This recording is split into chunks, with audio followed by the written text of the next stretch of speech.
7:39 minutos. SEO Bienvenida Vidas como Gran Energía está con la hora de noticias. 7:39 minutos. Y el mejor sitio en Popayán de encuentro y de negocio es Centro Comercial Campanario, donde están las marcas de gran reconocimiento nacional para compras. Estamos en Campanario, siempre contigo. Y comenzamos a partir de esta hora los conversatorios de las mañanas noticias 1040. Hoy nuestro invitado es el exministro de las TIC. Además, fue aspirante a la alcaldía de la ciudad de Bogotá, fue representante a la Cámara, concejal de la capital de la República, y es el doctor David Luna Sánchez. Pues doctor David Luna Sánchez, lo estamos haciendo de estos conversatorios Noticias 1040. Muy buenos días. Ovidio, muy buenos días para usted y para todos los oyentes del departamento del Cauca y de la ciudad de Popayán. ¿Cómo va todo?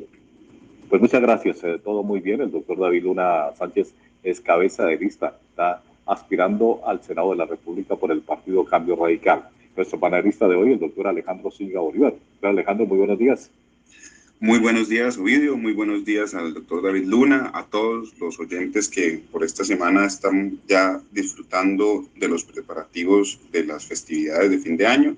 Muchísimas gracias por la invitación y una muy corta reflexión, Ovidio, con una afirmación alrededor de lo que es el análisis de la conformación de las listas del pacto histórico para el Congreso de la República. Hay un dicho en política que dicen que como se hace campaña se gobierna, y una de las grandes frustraciones que tienen incluso varios militantes del pacto histórico es la forma en la que se ha terminado de organizar la lista de candidatos para Cámara de Representantes en las regiones y para el Senado, porque finalmente la promesa de visibilización de las víctimas, y en particular el movimiento Soy Porque Somos de Francia Márquez, que había reclamado un renglón étnico o unas listas cremalleras con enfoque étnico, han terminado frustradas junto con otros movimientos sociales y liderazgos de base comunitaria que han quedado desplazados por la maquinaria electoral. Así que como se gobierna, como se hace campaña, se gobierna, Ovidio. Y muchísimas gracias por la invitación. Estaré muy pendiente de participar con su invitado del día de hoy. Bueno, doctor Luna, usted que es cabeza de lista del Senado de la República por el Partido Cambio Radical, ya está recorriendo pues todo el territorio nacional, espera llegar a cada una de las ciudades capitales como también a otros municipios del país. ¿Cómo ha arrancado esta campaña política para llegar al Senado de la República desde Cambio Radical? Bueno, Ovidio, Alejandro, muy buenos días para usted, para todos los oyentes. Yo creo que nuestro país atraviesa un momento definitivo, no solamente para la democracia, sino para su futuro. En estos momentos debemos pasar de la indignación a la solución y debemos superar la desconfianza no solamente en los entes, sino adicionalmente en las instituciones. Y por eso, de alguna forma, desde el Partido Cambio Radical, estamos tomando determinaciones para demostrar que con experiencia es posible cambiar la vida de los ciudadanos. Acá hablamos menos y hacemos más, y lo hemos demostrado durante años en el Ejecutivo y en el Legislativo. Y hoy, básicamente, lo que estamos haciendo no es nada distinto que pretendiendo devolverle la dignidad a la política, pretendiendo demostrar que construir sobre lo construido es importante, que rendir cuentas es esencial, que respetar a la oposición es vital. Y lo más importante de todo esto es que hay únicamente que comprometerse con lo que se es capaz de cumplir, porque no se puede jugar con los sueños y con las ilusiones de los ciudadanos. La presidencia de la República, claro que es una preocupación para los colombianos, pero el Congreso también lo debe ser. El Congreso se puede constituir en un freno de emergencia ante un gobierno autoritario, o en su defecto se puede constituir en el mejor amigo de un gobierno que quiere desarrollar las transformaciones que requiere el país. Por eso es que yo, después de muchos años de no estar en la política electoral, he tomado la determinación de regresar a ella, obviamente entendiendo que el Senado es de participación nacional, y por eso agradezco muchísimo que me estén invitando el día de hoy para hablar de temas relacionados con el Cauca y con Popayán. Bueno, doctor David Luna, usted habla de cambiar los métodos de hacer política en este país, también hablar menos y ejecutar más. ¿Cómo hacerlo en Colombia cuando se ha perdido la credibilidad, especialmente pues de los congresistas, de los políticos y también de la institucionalidad? Básicamente tramitando normas que le cambien la vida a los ciudadanos. Le pongo un ejemplo. Cuando yo estuve en el Congreso en el año 2006, pese a que nadie creía en la posibilidad de lograrlo, sacamos la ley del diésel adelante. Solo en Bogotá morían 100 niños por cada 100.000 nacimientos, producto de la contaminación de ese combustible. Ese combustible tenía 4.500 partes de azufre por millón y hoy tiene 15 partes, aceptando el estándar internacional. De eso es que se trata el Congreso.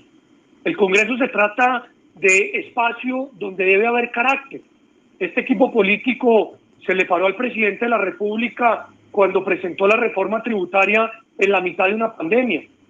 Este equipo político, pese a que uno de sus promotores era un miembro de la misma bancada, se le paró al Congreso para denunciar el mico o el orangután mordaza a la prensa nacional. Y lo propio nos opusimos y demandamos ante la Corte Constitucional la modificación de la Ley de Garantías a solo 4 meses de las elecciones. Hay que tener carácter en política, usted no puede quedar bien con todo el mundo. Usted tiene que, evidentemente, tomar decisiones que busquen generar el mejor beneficio para los ciudadanos. De eso se trata una organización como el Congreso, que tiene que hacerle control político a un gobierno, pero también que tiene que permitir que las reformas estructurales salgan adelante sin cobrar peaje. Y por eso el voto de opinión es tan importante en Colombia. A los que más les interesa que la gente no vote es a quien compran votos, porque entre menos gente vote, más fácil es comprar votos. Si tenemos indignación por la corrupción, porque la gente se queda dormida en la curul, porque se copian de la tesis, porque no saben cómo votar, pues entonces hay que salir a votar masivamente por muchas opciones muy buenas, pero ojalá estudiándolas antes. En mi caso particular, yo los invito, por ejemplo, a que busquen mi nombre en Google. Yo no tengo, después de casi 25 años de servicio público, una sola tachadura. He hecho y he demostrado que desde el punto de vista, por ejemplo, tecnológico y digital, es posible mejorar la calidad de vida de los ciudadanos. Bueno, Alejandro Zúñiga. Y doctor Luna, precisamente yo creo que en esta coyuntura hemos venido escuchando con bastante frecuencia esa afirmación de que necesitamos un cambio, una renovación, necesitamos que esa indignación se transforme del sentimiento en acción o en elección. Este casi que ha sido un libreto que se puede escuchar desde diversas orillas, desde la izquierda, la derecha, el centro, si es que podemos llamarlas pues por la forma en la que por alguna suerte de ideología se les ha tratado de alinderar. Pero lo cierto es que una de las primeras grandes muestras que tenían los movimientos juveniles para expresar su inconformidad eran las elecciones de los consejos municipales de juventudes. En ese contexto, usted, ¿cómo entiende que tengamos una movilización y una insatisfacción tan grande y un abstencionismo tan significativo en las elecciones del ejercicio de la ciudadanía juvenil, que fue pues más del 90%?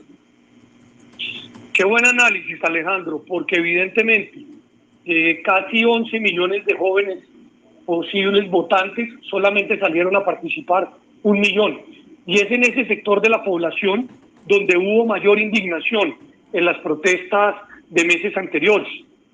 Yo lo que creo es que, 1, no hubo suficiente información, pero 2, no supieron cómo materializar esa indignación. Y yo creo que para hablar del caso puntual de Popayán, pues el tema de desempleo es un problema complejo, sobre todo en los jóvenes. Y esas propuestas creo que tienen que ser concretas. Popayán tiene talento y además el mercado está buscando desarrolladores y programadores para temas relacionados con tecnología. Qué importante sería pensar en la construcción no física, sino en las condiciones de un hub de tecnología que podría ser perfectamente una herramienta esencial en estos momentos en un sitio geoestratégico como es Popayán. Entonces, la pregunta es, ¿por qué razón hubo tan poca votación? creo yo, porque no hubo la suficiente capacidad de decir de qué forma se podían transformar esas propuestas en realidad. Y ahí hay un reto enorme, porque evidentemente si se menciona que en estos momentos las decisiones van a estar de alguna u otra manera amparadas por la indignación, lo que hay que decir es, sí, la indignación es lógica y evidentemente tiene sentido, pero ¿dónde están quienes dicen haber hecho mucho para controvertir esa indignación? ¿Qué propuestas han hecho? ¿Dónde están esas ejecutorias? Ahí es donde es fundamental determinar cuál puede ser la diferencia. Yo le pongo una, por ejemplo, en el caso nuestro, nosotros hacemos política con nuestras propuestas, no hablando mal de los otros candidatos, no polarizando, no generando insultos en una contienda que creo yo ya está hastiada de lo que está sucediendo, por ejemplo, entre los expresidentes de la República. A ellos pedirles el favor que permitan un recambio generacional. Ya tuvieron la posibilidad de gobernar. Ahora le toca a otros, pues con un poco de, digamos, distintas propuestas, plantear distintas opciones. Y doctor Luna, hablando de propuestas, ¿qué se está trabajando desde el partido político Cambio Radical para garantizar pues llegarle a la ciudadanía y poder tener una buena votación? ¿Cuáles son esas propuestas especialmente para Popayán, para el Cauca, para el suroccidente colombiano? Bueno, básicamente son tres cosas. Lo primero, el tema de descentralización. Ese es un pendiente que Colombia tiene en estos momentos, no solamente con los departamentos, sino con los municipios. Es muy importante tener presente que los problemas financieros de los municipios deben ser una prioridad para la nación. Particularmente en Popayán, estamos hablando de un endeudamiento de casi 80.000 millones de pesos con el sector financiero. Eso representa un grave riesgo para la prestación de los servicios públicos. Y por esa razón es necesario que los diferentes entes nacionales no vean como un favor, particularmente a Popayán, generar un acuerdo financiero, sino lo vean como una obligación. Porque si hubiese descentralización en su máxima expresión, seguramente existiría la posibilidad de tener esa autonomía. Dos, es esencial tener como una de las prioridades recuperar la seguridad urbana. Pero en el caso del Cauca, pues lo que estamos viviendo, por ejemplo, en Argelia, donde confluyen una serie de factores asociados al cultivo y a la transformación de la hoja de coca, pues amerita entender que hay una pugnacidad entre los grupos ilegales y las disidencias de las FARC que necesariamente tiene que ser analizada, enfrentada, no solamente con fuerza pública, sino también con oportunidades. Fortalecer el agro y la tecnología es esencial para lograrlo en materia de agroindustria. Y tres, yo insisto que la posición geoestratégica de Popayán, sus dotes de atracción de turismo, ese centro histórico maravilloso que entre otras tiene que ser potenciado, permitiría claramente tener y atraer inversión desde el punto de vista tecnológico. ¿Por qué? Porque hay talento y porque se está requiriendo ese talento nacional e internacionalmente. Muchos jóvenes podrían no solamente innovar, emprender, sino adicionalmente recibir gran capacidad de ingresos si los formamos para ello. Y doctor David, en términos de las propuestas precisamente para este segmento poblacional de jóvenes, así, el gobierno nacional ha venido implementando una batería de iniciativas que parecen no estar rindiendo sus frutos, algunos beneficios, exenciones y algunos elementos que permitirían el enrolamiento de jóvenes sin experiencia, y en general pues se han tratado de hacer diferentes apuestas para vincular a los jóvenes y sacarlos de ese renglón del desempleo en el que se encuentran. Usted, luego de haber pues, pasado por el Congreso de la República, ser testigo de estas iniciativas y de su baja eficacia, ¿cuáles son los ajustes que necesita esta estrategia pública para apuntar realmente a afectar positivamente los indicadores de desempleo de este segmento poblacional? Yo creo que hay tres cosas. Lo primero es recordar que este equipo tramitó la ley de pasantías, Acá no se sabía qué era primero, si el huevo o la gallina. Exigían experiencia para poder adquirir un trabajo y no había cómo tener experiencia porque no nos daban trabajo. Esta ley de garantías, de pasantías reconoce el tiempo de las pasantías de todos y cada uno de quienes ya la han hecho o en su defecto a futuro. Ahí hay un avance. Esa ley la tramitó el representante José Daniel López, creo que con éxito y adicionalmente muy valiosamente. 2, hay un embudo entre los jóvenes, entre los niños que terminan su bachillerato y los que tienen capacidad de entrar a la universidad. De cada 10 graduados, solamente 5, en algunos peores momentos, solamente 4 lo pueden hacer. Ahí tenemos que entender que la tecnología es un aliado indispensable para brindar un mejor proceso educativo. En tercer lugar, no todo tiene la posibilidad de generar buenas y mejores opciones a futuro. Hay un triángulo virtuoso que se denomina el de las 3E: emprendimiento, empleo, educación. Ese triángulo virtuoso tiene que ser tenido en cuenta para generar oportunidades laborales a los jóvenes. Y por eso es que nosotros hablamos tanto de un hub de tecnología. Mire usted, hace unos pocos, hace poco vimos lo que sucedió en el centro de Popayán con el centro comercial que tuvo problemas, que se cayó, etcétera. Ahí podría perfectamente generarse un hub de tecnología que, de la mano con lo que ha hecho Creatic, que es un centro de tecnología, que es un actor dentro del sistema de investigación y desarrollo, podría ser potenciado para lograr que esos programadores tengan mejores oportunidades. A un programador le pagan en India, estando trabajando desde Colombia, $70 por hora, desde Rumania $50 por hora, desde Estados Unidos $150 por hora. Y en Popayán y en el Cauca hay talento, mucho talento. Lo que necesitamos es simplemente, más que formación, incluso certificación. Y ese tipo de temas, creo yo, son los que tenemos que hablar en estos momentos desde el Congreso de la República. Y un tema muy importante, doctor Luna, es en Colombia también durante el paro nacional y el estallido social se reclamó mucho que se bajara el número de congresistas.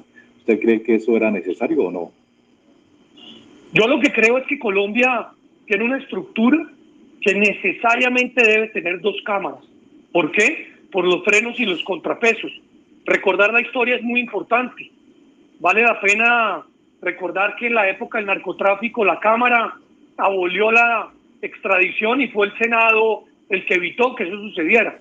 Dicho eso, creyendo yo en el sistema bicameral, como también creo en el sistema de descentralización, creo perfectamente que evidentemente no solamente pueden ser menos, sino adicionalmente, claro que hay que recortarle sus periodos de vacaciones, como se trató de hacer infructuosamente en los últimos días. Entre otras cosas, algunos senadores del Partido Cambio Radical se retiraron a la hora de votar, ¿no? Es que nosotros somos el cambio dentro del cambio, y por eso le decía, fuimos nosotros quienes denunciamos el mico, el orangután, que pretendía establecer una mordaza al periodismo.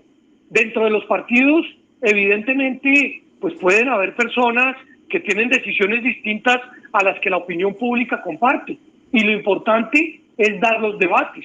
Pero recuerde que fue Cambio Radical, el partido que se le paró de frente al presidente y le dijo: no vamos a permitir desboronar o desarticular el acuerdo de paz. Y fue gracias a este partido que la JEP, la Justicia Especial para la Paz, que pretendía ser modificada por el presidente Duque, hoy perdura y hoy permite que haya reconciliación, que haya verdad, que haya reparación. El toro por los cachos, querido Ovidio.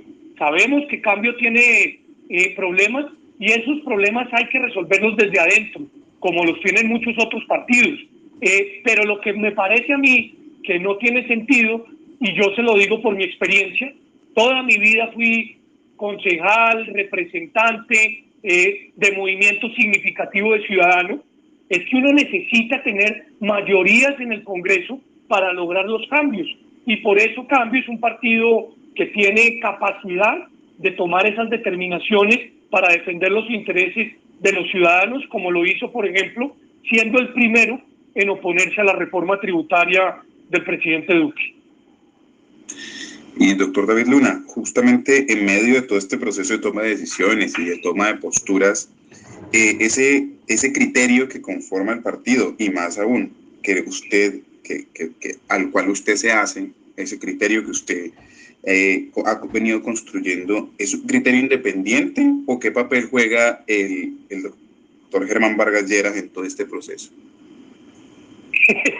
ya sé para dónde va el doctor Alejandro, que además de tener un gran olfato político, es un gran analista. A ver, obvio que el doctor Germán Vargas tiene no solamente mucha injerencia, sino mucha importancia dentro del partido.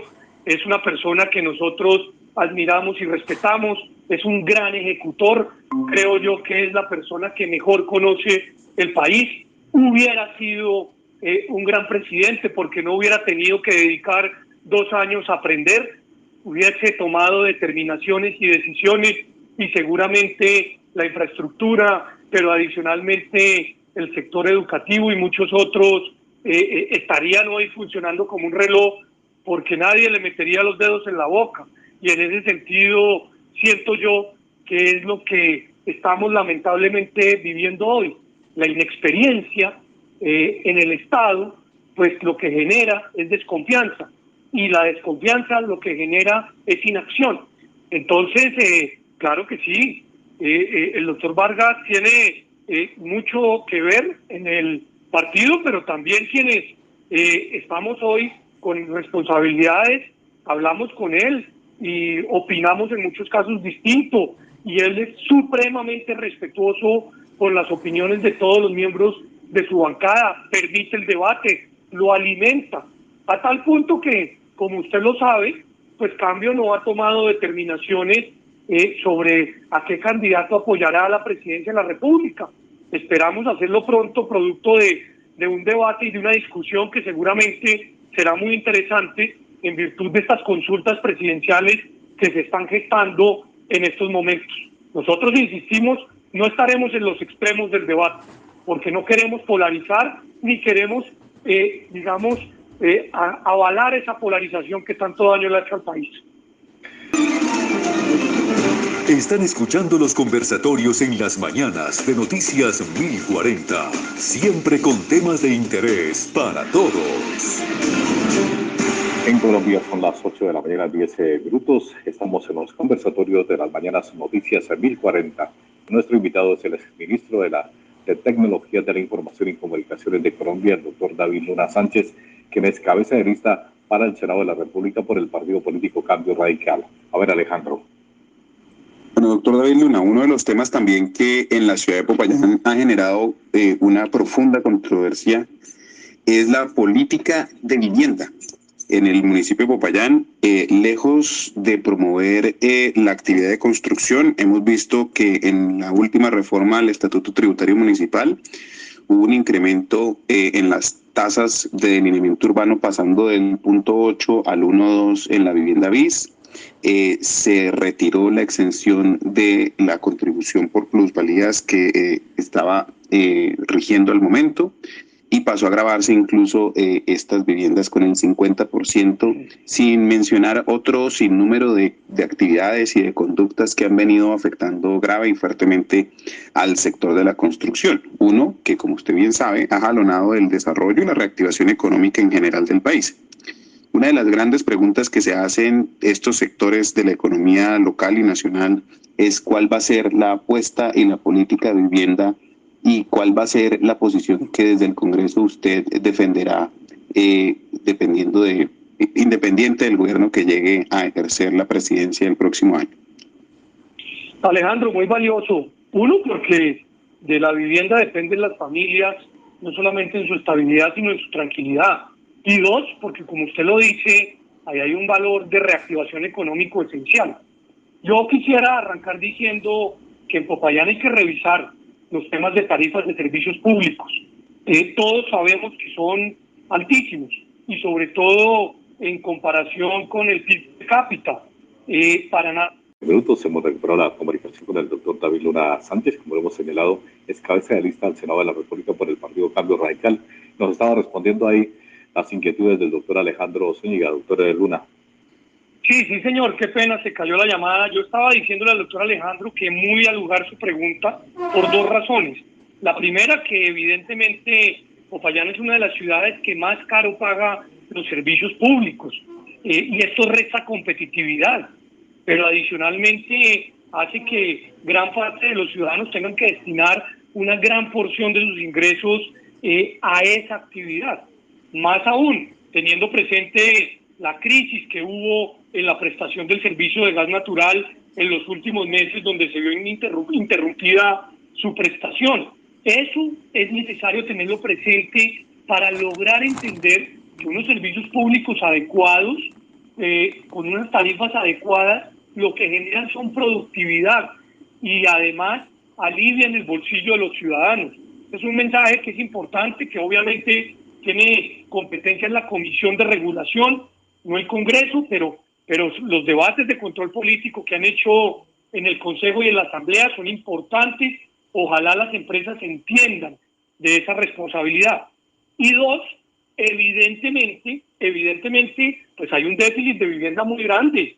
En Popayán llegaron desplazados a principios de los años 2000 de todo el país, y hoy en día es una ciudad que recibe a los migrantes, obviamente que tiene una presión demográfica que demanda vivienda, y el tema del POS pues es esencial para lograrlo tramitar y de esa manera pues que pueda crecer ordenadamente la ciudad en servicios públicos, en parques, porque las normas puntuales del impuesto de delineación urbana, de plusvalía, etcétera, pues lo que hacen es generar evidentemente pues una dificultad grande para habilitar suelo, que es lo que se requiere en estos momentos en la ciudad. Y doctor David Luna, ¿cuándo lo tendremos por el departamento del Cauca? Espero estar en el mes de enero, querido Vidio, espero poderlos visitar. De verdad que estoy muy agradecido con usted y con Alejandro por la oportunidad que me han brindado el día de hoy de poder conversar sobre temas importantes tanto para el país como para el departamento y la ciudad. Y bueno, estamos listos para seguir en esta contienda que, como siempre, es una contienda democrática con base en el respeto y en las propuestas. Bueno, Alejandro, no sé si tenga otro interrogante. Bueno, Vidio, no, el tema importante que quisiera de todas formas preguntarle para concretar esa pregunta sobre la política de vivienda, una respuesta muy concreta es, ¿usted será en el Congreso de la República un defensor de conservar estos subsidios de vivienda que han impulsado el sector, o considera que hay alguna oportunidad de mejora a esta política de vivienda que se ha venido impulsando dentro del gobierno nacional? No, a mí me gustan los subsidios, Alejandro. Sin embargo, me parece que no es la única herramienta fundamental. Uno, la ley 388 merece ya, después de casi 20 años de vivencia, modificaciones, no solamente para lograr avanzar en los planes de ordenamiento, sino para lograr demostrar que se requieren puntuales incentivos. Dos, los municipios tienen que tener en determinados momentos autonomía, como lo señala la Constitución, para habilitar ese tipo de suelos. Y tres, yo creo que debe haber una mezcla de políticas. Hay sectores de la población que ni siquiera con subsidio van a poder acceder a una vivienda. Ahí, en algunos casos específicos, como se hizo en el pasado, la vivienda gratuita va a ser esencial, y en algunos otros el fortalecimiento de subsidios y los planes de ahorro programados van a ser vitales para poder adquirir vivienda. Y doctor David Luna, una pregunta que hay que hacerle también para cerrar. ¿El doctor Germán Vargas será candidato a la presidencia de la República? Bueno, eso hay que preguntárselo a él. Él ha dicho públicamente, Ovidio, que no. Sin embargo, yo insisto, es uno de los hombres que más conoce el país. Puede que no sepa hacer cabecitas con el balón de fútbol ni tocar guitarra, pero de alguna manera lo que se necesita son hombres y mujeres que entienden cómo es las dificultades que viven los ciudadanos en las calles y que tiene las posibilidades de resolver con propuestas claras y contundentes sus problemas. Yo siento que en Colombia, ojalá, votemos por el que más nos gusta, por el que tiene las mejores propuestas. No votemos por el que menos nos disgusta, que ahí termina existiendo una grave dificultad para que la democracia se fortalezca y crezca. Pues muy amable, es el doctor David Luna Sánchez, exministro y al mismo tiempo hoy aspirando al Senado de la República, cabeza de lista de Cambio Radical. Que tenga un buen día, doctor Luna, y que tenga una Navidad en familia y que el año 2022 sea muy exitoso. Hombre, Ovidio, muchas gracias a usted, Alejandro, y a todos sus oyentes. Un abrazo lleno de cariño, lleno de paz y reconciliación en esta Navidad que esperamos se pase en paz. Pues muy amable, son las 8 de la mañana, 20 minutos. Esta es la hora de las noticias. Muy buena energía, nombre de Deseo que ilumina.